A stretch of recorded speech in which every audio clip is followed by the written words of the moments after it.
Class. കഴിഞ്ഞ ക്ലാസ്സിൻ്റെ തുടർച്ചയാണ് ഇന്നത്തെ ക്ലാസ്. ആദ്യമായിട്ട് നമുക്ക് ഉപാപചയ നിയന്ത്രണം. എന്താണ് ഉപാപചയ പ്രവർത്തനം? ശരീരത്തിൽ നടക്കുന്ന നിർമ്മാണ ശിഥിലീകരണ പ്രവർത്തനങ്ങളെയാണ് പൊതുവെ ഉപാപചയം എന്ന് വിളിക്കുക. അതായത് നമ്മുടെ ശരീരത്തിനുള്ളിൽ നടക്കുന്ന നിർമ്മാണവും ശിഥിലീകരണവും. ശിഥിലീകരണം എന്ന് പറഞ്ഞാൽ ഈ ചെറിയ ചെറിയ പാർട്സാക്കി മാറ്റുന്നതിനാണ് ശിഥിലീകരണം എന്ന് പറയുക. ഇത്തരത്തിലുള്ള പ്രവർത്തനങ്ങളെയാണ് നമ്മൾ പൊതുവെ ഉപാപചയം എന്നതുകൊണ്ട് ഉദ്ദേശിക്കുന്നത്. ഉപാപചയ പ്രവർത്തനങ്ങളും ഹോർമോണുകളുടെ പ്രവർത്തനത്താലാണ് നിയന്ത്രിക്കപ്പെടുക. അതായത് ഈ പറയുന്ന ഉപാപചയ പ്രവർത്തനങ്ങളും നടത്തപ്പെടുന്നത് അല്ലെങ്കിൽ നിയന്ത്രിക്കപ്പെടുന്നത് എന്തിൻ്റെ സഹായത്തോടു കൂടിയാണ്? ഹോർമോണുകളുടെ പ്രവർത്തനത്തിൻ്റെ ഫലമായിട്ടാണ്. ഉപാപചയ പ്രവർത്തനങ്ങളെ നിയന്ത്രിക്കുന്ന മുഖ്യ അന്തസ്രാവി ഗ്രന്ഥിയാണ് തൈറോയിഡ് ഗ്രന്ഥി.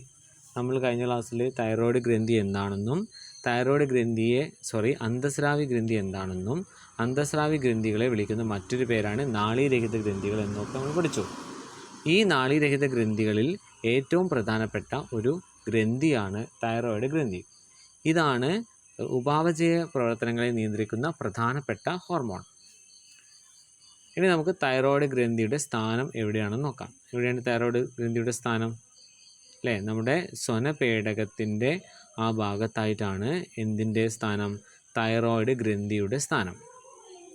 തൈറോയിഡ് ഗ്രന്ഥി ഉൽപ്പാദിപ്പിക്കുന്ന രണ്ട് ഹോർമോണുകളാണ്, ഒന്ന് തൈറോക്സിൻ, രണ്ട് കാൽസിറ്റോണിൻ. ഏതൊക്കെയാണ്? തൈറോക്സിനും കാൽസിറ്റോണിനും. അതിൽ തൈറോക്സിൻ എന്നുള്ളത് നമുക്ക് പെട്ടെന്ന് കിട്ടും, തൈറോയിഡ് ഗ്രന്ഥി. പക്ഷെ കാൽസിറ്റോണിൻ എന്ന പേര് കുറച്ച് വ്യത്യാസമുള്ള പേരായതുകൊണ്ട് തന്നെ അത് നമ്മൾ വ്യക്തമായിട്ട് പഠിച്ചിരിക്കണം. ഇനി ഈ തൈറോക്സിൻ്റെ ധർമ്മം എന്താണ്? തൈറോക്സിൻ എന്ത് കാര്യമാണ് ചെയ്യുന്നത്? ഒന്ന്, ഊർജം ഉൽപ്പാദിപ്പിക്കുന്നു, അല്ലേ? ഊർജം ഉൽപ്പാദിപ്പിക്കുന്നതിൻ്റെ സ്പീഡ് വർദ്ധിപ്പിക്കുന്നു, ഉപാപചയ പ്രവർത്തനങ്ങളുടെ നിരക്ക് ഉയർത്തുന്നു, ഭ്രൂണാവസ്ഥയിലും, അതായത് ഒരു കുഞ്ഞ് ഭ്രൂണമാവുന്ന അവസ്ഥയിലും ശൈശവമാവുന്ന കുഞ്ഞായിരിക്കുന്ന അവസ്ഥയിലും മസ്തിഷ്ക വളർച്ചയും വികാസവും ത്വരിതപ്പെടുത്തുന്നത് തൈറോയിഡാണ്. പിന്നെ കുട്ടികളിലെ ശരീരത്തിൻ്റെ വളർച്ചയെ നിയന്ത്രിക്കുന്നതും തൈറോയിഡ് ഗ്രന്ഥിയാണ്. അതുകൊണ്ട് തന്നെ അമ്മയുടെ തൈറോയിഡുമായി ബന്ധപ്പെട്ട പ്രശ്നങ്ങൾ കുഞ്ഞിനെ എന്ത് ചെയ്യും? അഫക്റ്റ് ചെയ്യാറുണ്ട്. അപ്പോൾ തൈറോക്സിൻ്റെ ധർമ്മങ്ങൾ എന്തൊക്കെയാണെന്ന് നമുക്ക് മനസ്സിലായി. തൈറോയിഡ് ഗ്രന്ഥി ഉൽപ്പാദിപ്പിക്കുന്ന രണ്ട് ഹോർമോണുകളാണ് തൈറോക്സിനും കാൽസിറ്റോണിനും. ഇനി നമുക്ക് തൈറോക്സിൻ കുറഞ്ഞാൽ അല്ലെങ്കിൽ കൂടിയാൽ ഉണ്ടാവുന്ന പ്രശ്നങ്ങളെക്കുറിച്ച് നോക്കാം. പ്രധാനമായിട്ടും രണ്ട് തരത്തിലുള്ള അസുഖങ്ങളാണ് ഇവയുമായിട്ട് പഠിക്കാനുള്ളത്. ഒന്ന് ഹൈപ്പോ തൈറോയിഡിസം, രണ്ട് ഹൈപ്പർ തൈറോയിഡിസം. ആദ്യത്തേത് ഹൈപ്പോ തൈറോയിഡിസം. തൈറോക്സിൻ്റെ ഉൽപ്പാദനം കുറയുന്ന അവസ്ഥയാണിത്.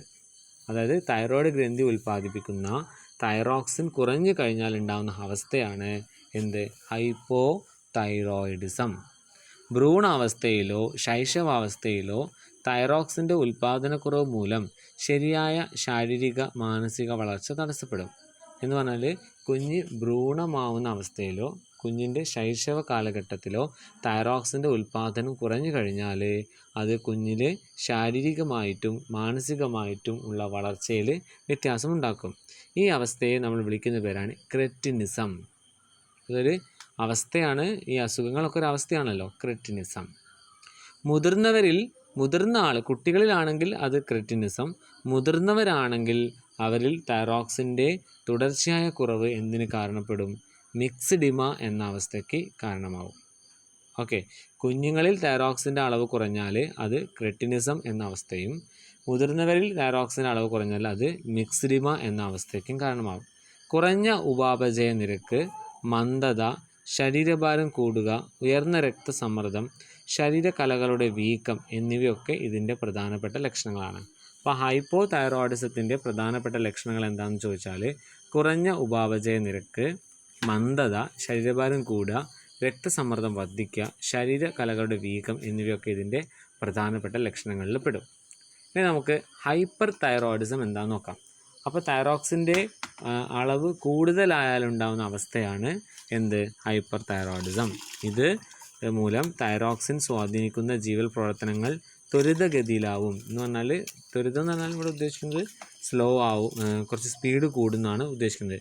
ഉയർന്ന ഉപാപചയ നിരക്ക്, കൂടിയ താപനില, കൂടിയ വിയർപ്പ്, കൂടിയ ഹൃദയമിടിപ്പ്, ശരീരഭാരം കൂടുക, വൈകാരികമായിട്ടുള്ള മാറ്റങ്ങൾ, ഇതൊക്കെയാണ് ഹൈപ്പർ തൈറോയിഡിസത്തിൻ്റെ പ്രധാനപ്പെട്ട ലക്ഷണങ്ങൾ. ഓക്കെ, അപ്പോൾ നമ്മളിന്ന് പഠിക്കുന്നത് ഉപാപചയ നിയന്ത്രണം. ഉപാപചയ പ്രവർത്തനം എന്നാൽ എന്ത്? ഉപാപചയ പ്രവർത്തനത്തെ പ്രധാനമായും സ്വാധീനിക്കുന്ന ഹോർമോൺ ഏത്? ആ ഹോർമോൺ ഉൽപ്പാദിപ്പിക്കുന്ന ഗ്രന്ഥി ഏത്?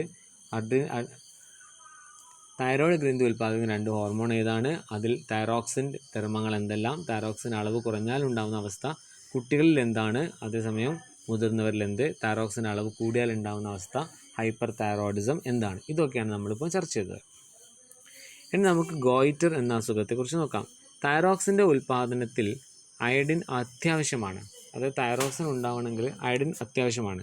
അയഡിൻ്റെ കുറവ് മൂലം തൈറോക്സിൻ ഉൽപ്പാദനം തടസ്സപ്പെടും. അത് നമ്മുടെ ശരീരത്തിൽ അയഡിൻ ഇല്ലെങ്കിൽ തൈറോക്സിൻ എന്ത് ചെയ്യും? ഉണ്ടാകുന്നത് കുറയും.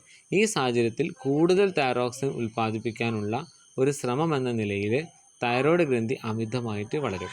കേട്ടോ, തൈറോക്സിൻ്റെ ഉൽപ്പാദനത്തിന് എന്താവശ്യമാണ്? തൈറോക്സിൻ്റെ ഉൽപ്പാദനത്തിന് അയഡിൻ അത്യാവശ്യമാണ്. അയഡിൻ്റെ അളവ് ശരീരത്തിൽ കുറഞ്ഞു കഴിഞ്ഞാൽ തൈറോക്സിൻ്റെ ഉൽപ്പാദനം എന്ത് ചെയ്യും? തടസ്സപ്പെടും.